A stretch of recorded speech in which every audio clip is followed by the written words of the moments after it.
Hello everyone, Assalamu alaikum. This is Sir Pasha again with more lectures on dynamics. Acha, this lecture is about some past paper questions of basic understanding of the second law of motion. तो अगर आप ये पहले MCQ check करें तो it says a resultant force causes the body to accelerate. What is equal to the resultant force? So I think that's a very easy peasy question. Acceleration per unit mass, obviously not. Change in kinetic energy per unit time, obviously not. Change in momentum of the body per unit time, yes. अभी हमने पिछले ही lecture में देखा है resultant force is the rate of change of momentum. So yes, change in momentum पर unit time का मतलब ही यही है कि this is rate of change of momentum. That's fair. आगे बढ़ते हैं. चेंज इन वेलोसिटी पर यूनिट टाइम, नहीं इसे तो एक्सेलरेशन कहते हैं, तो D can not be the correct option. The graph shows how the momentum of a motorcycle changes with time. तो ये मोमेंटम और टाइम का ग्राफ दे रहा है, दिया हुआ है, और आपको मोमेंटम और टाइम के ग्राफ से रिजल्टेंट फोर्स निकालनी है. ठीक है, तो what is the resultant force? तो मेरे ख्याल से हमें पता होना चाहिए कि force is rate of change of momentum. तो अगर आप देख सकते हैं तो हमारा मोमेंटम 0 से बढ़ता हुआ कितना हो गया, 500 हो गया. तो 500 का मोमेंटम का चेंज आया कितनी देर में, 10 सेकेंड्स में. तो इस जो मोमेंटम का जो टाइम के साथ ग्रेडियंट होता है ना, ग्राफ का जो ग्रेडियंट होता है, that actually tells us the force, because this is what rate of change of momentum is. So change in momentum is 500 and the time taken is 10, so I'll get 50 newtons. So A is the correct option. So this is again an easy peasy question. Moving on, a ball of mass 0.5 kg is thrown against a wall at a speed of 12 meters per second. It bounces with the speed of 8 meters per second. The collision lasts for 0.1 seconds. तो इस तरह के question हम kinematics में भी कर चुके हैं, जिसमें हम एक्सेलरेशन निकाला करते थे of the object colliding and then coming back. तो एक काम करते हैं, हमें रिजल्टेंट फोर्स चाहिए ना जी. तो F equal mv minus mu over delta t, which is rate of change of momentum. अच्छा, तो इनिशियल वेलोसिटी हम 12 मीटर्स पर सेकेंड ले लेते हैं, फाइनल को फिर हम माइनस रेट कर देते हैं. आप चाहो तो अगर आपने इसको 12 लिया है ना, तो आप इसको माइनस लोगे. आप चाहो तो आप इसको नेगेटिव ले लो, इसको पॉजिटिव ले लो, कोई मसले की बात नहीं है. बट क्योंकि वेलोसिटी है ना, तो अगर टूवर्ड्स द राइट आपने पॉजिटिव लिया तो टूवर्ड्स द लेफ्ट आपको नेगेटिव लेना पड़ेगा. ठीक है, तो all I have to do just put the values. Mass is given as 0.5. Initial velocity, final velocity यानी कि v is -8 minus again mass is 0.5, initial velocity is 12, the time taken is 0.1. इसको मैं simplify करूंगा तो answer आ जाएगा -100 Newton. तो इस question में वो डायरेक्शन में इतना इंटरेस्टेड है भी नहीं. -100 न्यूटन का मतलब जो फोर्स है ना, वो टुवर्ड्स द लेफ्ट लग रही है. But anyways we have this option D as 100 newton, which is the correct option. तो हमें तो सिर्फ मैग्नीट्यूड में इंटरेस्ट था, तो D is the correct option. तो आई डोंट थिंक इसमें भी कोई खास रॉकेट साइंस है. ये भी एक सिंपल सा क्वेश्चन है. A resultant force of 10 newton acts on a body for a time of 2 seconds. Which graph could show the variation with time t of the momentum of the body. तो किस तरह momentum का variation आ रहा है. Resultant force आपको given है 10 Newton, time आपको given है 2 सेकेंड्स. तो अगेन मेरे ख्याल से अगर हम इक्वेशन लगा लें, force equal rate of change of momentum के, तो change momentum over time is f is 10 जो आपको क्वेश्चन में गिवन है. आप देख सकते हैं कि 10 न्यूटन की रिजल्टेंट फोर्स एक्ट कर रही है, और चेंज ऑफ मोमेंटम आपको निकालना है, या निकाल लेते हैं चेंज ऑफ मोमेंटम. अगर टाइम मुझे गिवन है एस 2.0, तो 2.0 यहाँ लेफ्ट हैंड साइड पे आके मल्टीप्लाई हो जाएगा. तो चेंज इन मोमेंटम हमारे पास आ रहा है 20 न्यूटन सेकेंड्स का. तो इन अ टाइम ऑफ 2 सेकेंड्स जो चेंज इन मोमेंटम 20 का आया है, वो ये बी में आया. आप देख सकते हैं कि बी का मोमेंटम, ये मोमेंटम का ही ग्राफ है ना, तो ये 20 से 0 पर आ गया, यानी 20 का मोमेंटम का चेंज आ गया in a time of 2 seconds. So B is the correct option. आगे बढ़ते हैं. कहता है भाई, a lorry of mass 20,000 kilogram has a constant resultant force acting on it. It accelerates from 6 meters per second to 3 meters per second in a time of 300 seconds. What is the change in momentum of the lorry and the value of f? भाई देखो, change in momentum कैसे निकलेगा. Change in momentum निकलेगा mv minus mu से. Okay, अगर मैं यहाँ से मास कॉमन निकाल लूँ तो ये हो जाएगा v माइनस u. यानी m into v minus u, ठीक है, यानी mass into change in velocity. Okay, so change in momentum अगर मैं निकालूं mass into change in velocity से, तो मास मुझे गिवन है as 20,000, change in velocity is velocity 6 से 30 हो गई ना, तो 30 माइनस 6 फाइनल माइनस इनिशियल, ये तकरीबन कोई 24 का चेंज आया है। अगर मैं इसको सिंप्लीफाई करूं तो आई गेट 480,000 न्यूटन सेकेंड्स। तो 480,000 न्यूटन सेकेंड्स का चेंज इन मोमेंटम मुझे ऑप्शन बी में ही नज़र आ रहा है। फिर भी सेफ साइड पे फोर्स भी निकाल लेते हैं, वैसे ही वेले हैं हम। तो चेंज इन मोमेंटम हुआ change in time, force is 480,000 and the time taken is given in the question as 300 seconds. 300 से डिवाइड करेंगे हमें फोर्स मिल जाएगी 1600 न्यूटन्स की। तो यस, ऑप्शन बी हर लिहाज से करेक्ट है। चेंज इन मोमेंटम भी 480,000 आ रहा है और रिजल्टेंट फोर्स भी 1600 ही आ रहा है। ना दिस इज अ मजेदार क्वेश्चन। यहाँ पे आपको सेकंड लॉ ऑफ मोशन की डाइवर्सिफिकेशन समझ में आएगी, आपको पता लगेगा कि कितना ब्रॉड है सेकंड लॉ ऑफ मोशन। भाई वाटर है, वो एक होस पाइप से जा रहा है 90 kg पर मिनट के फ्लो रेट के साथ, यानी पाइप से 90 kg वाटर 1 मिनट में फ्लो कर रहा है। It emerges from the hose pipe horizontally with a speed of 20 metres per second, और वो जिस वेलोसिटी है, जिस स्पीड के साथ आ रहा है, date is 20 metres per second. Which force is required from a person holding the hose pipe to prevent it from moving backward? असल में होता ये है कि जब वाटर फ्लो कर रहा होता है ना, तो वाटर या लिक्विड के फ्लो करने की वजह से एक चेंज ऑफ मोमेंटम डेवलप होता है, या और उस चेंज ऑफ मोमेंटम का अगर मैं रेट निकालूं तो मुझे उससे फोर्स मिल जाती है। तो मुझे उसी फोर्स की तलाश है। यहाँ पे जो प्रिवेंटेड बैकवर्ड का जवाब आपको थर्ड लॉ ऑफ मोशन में बेहतर मिलेगा कि वाटर के ऊपर जब फॉरवर्ड फोर्स लग रही होती है तो वाटर पाइप पे बैकवर्ड फोर्स लगाता है, जिससे पाइप पीछे आ रही होती है, जिससे हमें होल्ड करने के लिए हमें एक एडिशनल फोर्स लगानी पड़ती है। एनीवेज, जो यहाँ पे मैं समझाना चाह रहा हूँ ज़रा आप वो समझें, वो ये कि देखिए मोमेंटम है मास इनटू वेलोसिटी। अब जो मोमेंटम का चेंज है ना, वो दो तरीकों से आ सकता है, मास कांस्टेंट रहे और वेलोसिटी चेंज हो जाए, या मास चेंज हो जाए और वेलोसिटी कांस्टेंट रहे। दोनों ही केस में मोमेंटम चेंज होगा ना भाई। देखो ना, change in velocity into mass कर लो या change in mass into velocity कर दो, in both of the cases momentum तो चेंज हो जाएगा ना भाई। मोमेंटम तो दो बातों पे डिपेंड करता है, मास और वेलोसिटी के प्रोडक्ट पे।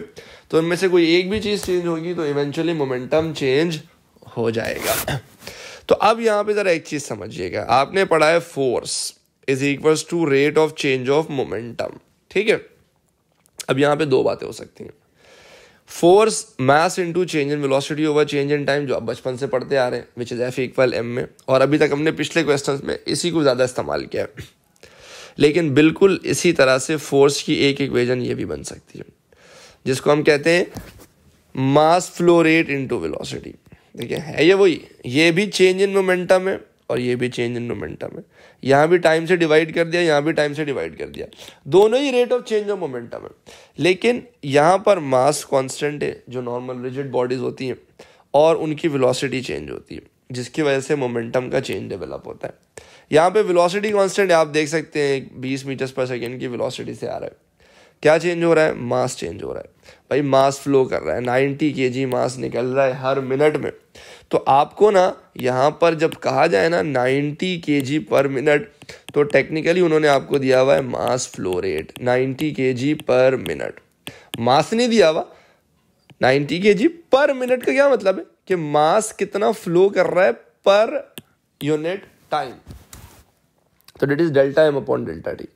90 kg पर मिनट आपको दिया हुआ, आप इसको सेकंड्स में कन्वर्ट कर लो पर सेकंड्स में, तो 90 kg मिनट की जगह आप 60 लिख दो तो ये kg पर सेकंड्स हो जाएगा, ठीक है जी। तो ये आ गया आपका delta m upon delta t which is mass flow rate, और वेलोसिटी आपको गिवन है 20 मीटर्स पर seconds.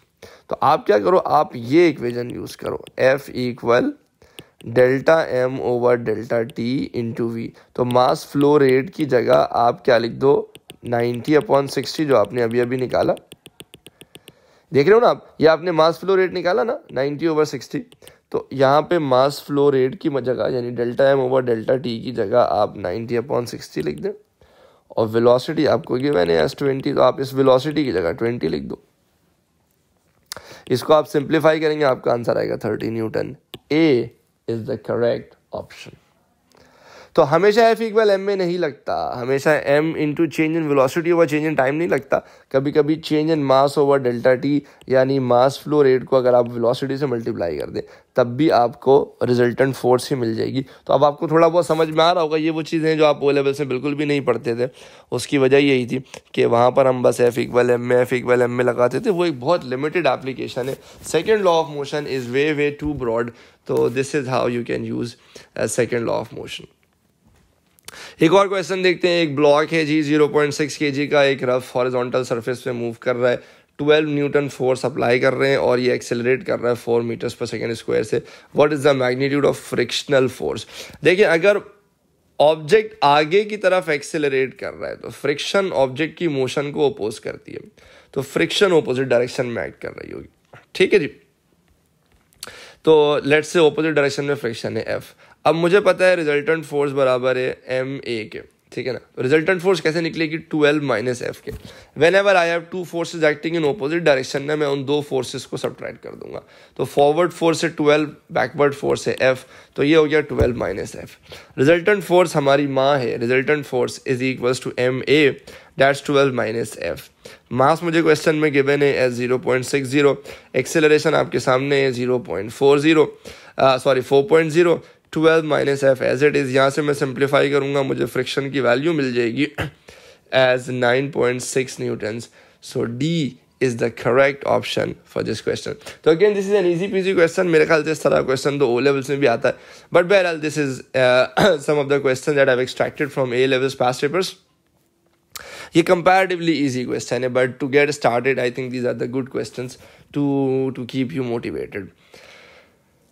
The brick, a brick weighing 20 Newton rests on an inclined plane. The weight of the brick has a component of 10 Newton parallel with the plane.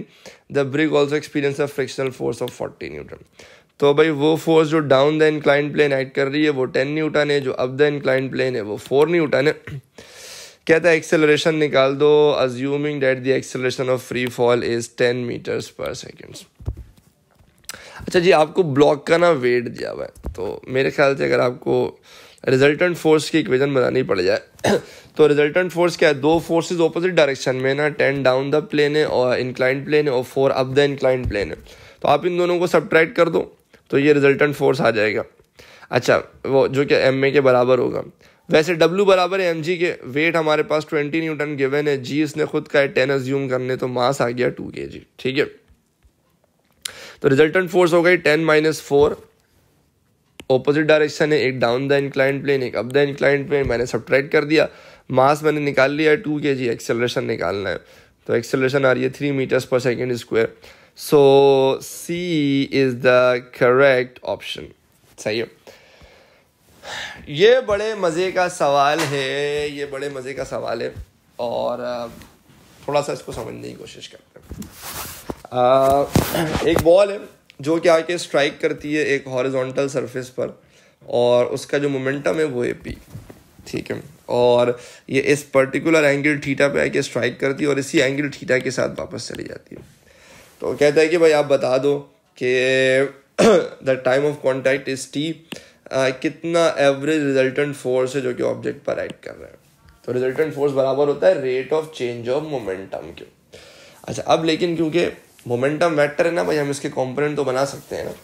तो या ये momentum यानी object ना x axis पे move कर रहा है ना वाई एक्सिस पे मूव कर रहा है, बल्कि ऑब्जेक्ट बीच में कहीं एक्स और वाई एक्सिस के मूव कर रहा है। तो एक काम करते हैं, पहले अगर मैं इसके मोमेंटम के कंपोनेंट बनाने बैठूं, देखिए after collision there is no change in horizontal component of momentum. अब इसका मतलब क्या है जरा समझिएगा इस क्वेश्चन में। अगर मैं आपको कंपोनेंट बनाकर दूं मोमेंटम के बिफोर कोलिजन, तो ये मोमेंटम के दो कंपोनेंट है।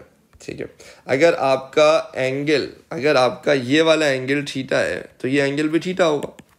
मोमेंटम अगर लेट्स से ये मोमेंटम पी है, मैं इसके दो कंपोनेंट बनाने बैठ जाऊं तो ये कंपोनेंट होगा पी कॉस थीटा और ये हो जाएगा पी साइन थीटा। ठीक है ना भाई, जिधर थीटा लाई करता है वो साइड कॉस से निकलेगा और दूसरा वाला साइड साइन से निकलेगा। ये हो गए मोमेंटम के दो कंपोनेंट्स बिफोर कोलिजन। अगर मैं मोमेंटम के दो कंपोनेंट आफ्टर कोलिजन बनाऊं तो ये है आफ्टर कोलिजन मोमेंटम। इसके दो कंपोनेंट क्या बनेंगे, ये बन जाएगा p cos थीटा और ये बन जाएगा p sin थीटा। लेकिन इस p sin थीटा को मैं नेगेटिव लूंगा। देखें ये जो p sin थीटा था ये डाउनवर्ड था, ये अपवर्ड है। अगर ये p sin थीटा पॉजिटिव है तो ये p sin थीटा नेगेटिव हो जाएगा। cos थीटा अगर आप देखें तो हॉरिजॉन्टल कंपोनेंट दोनों ही केसेस में बिफोर द कोलिजन भी टुवर्ड्स द राइट है और आफ्टर द कोलिजन भी टुवर्ड्स द राइट है। तो जो हॉरिजॉन्टल कंपोनेंट है ना मोमेंटम का, वो तो चेंज ही नहीं हो रहा है। वो पहले भी p cos थीटा था, वो बाद में भी p cos थीटा है। तो after collision there is no change in horizontal component of momentum. जबकि वर्टिकल कंपोनेंट ऑफ मोमेंटम में तो मस्त जबरदस्त चेंज आया है। वर्टिकल कंपोनेंट पहले था डाउनवर्ड, अब है अपवर्ड। तो अगर पहले था p sin थीटा तो अब क्या हो जाएगा माइनस p sin थीटा। समझ रहे हो आप मेरी बात? तो अब अगर मैं यहाँ पर चेंज इन मोमेंटम निकालने बैठ जाऊं तो ये चेंज इन मोमेंटम बराबर हो जाएगा final momentum is minus p sin theta minus initial momentum is p sin theta divided, ये हो गया चेंज इन मोमेंटम, ये हो जाएगा माइनस 2p sin थीटा। अगर मैं फोर्स निकालूं तो वो होता है rate of change of momentum, यानी change in momentum over time taken. Change in momentum is 2p sin theta. Negative sign मैं इग्नोर कर रहा हूं क्योंकि एग्जामिनर मैग्नीट्यूड में इंटरेस्टेड है। इसको अगर मैं टाइम से डिवाइड कर दूं तो ये बन जाएगा rate of change of momentum. तो मेरा आंसर आ जाएगा d which is 2p sin theta over t। तो मेरे ख्याल से ये एक थोड़ा सा ट्रिकी क्वेश्चन था, लेकिन अगर आपके लाइक वेक्टर कंपोनेंट्स बनाने के कॉन्सेप्ट्स क्लियर है तो आई डोंट थिंक कि इसमें आपको कोई खास परेशानी होने वाली है। तो these are some of the past paper questions that I really wanted to discuss with you all. I hope you enjoyed this lecture. There will be more lectures coming on towards the concept of second law of motion. एक lecture और है, फिर हम third law of motion की तरफ जाएंगे। और dynamics खैर बहुत डिटेल्ड है, काइनेमैटिक्स से कहीं ज़्यादा डिटेल्ड में डायनामिक्स को डिस्कस करना है। तो आपने सब्र के साथ बस लेक्चर सुनते रहने और कमेंट सेक्शन में ये ज़रूर बताना है कि आपकी अंडरस्टैंडिंग कैसे डेवलप हो रही है। अपना बहुत ख्याल रखिएगा। अल्लाह ने के मान।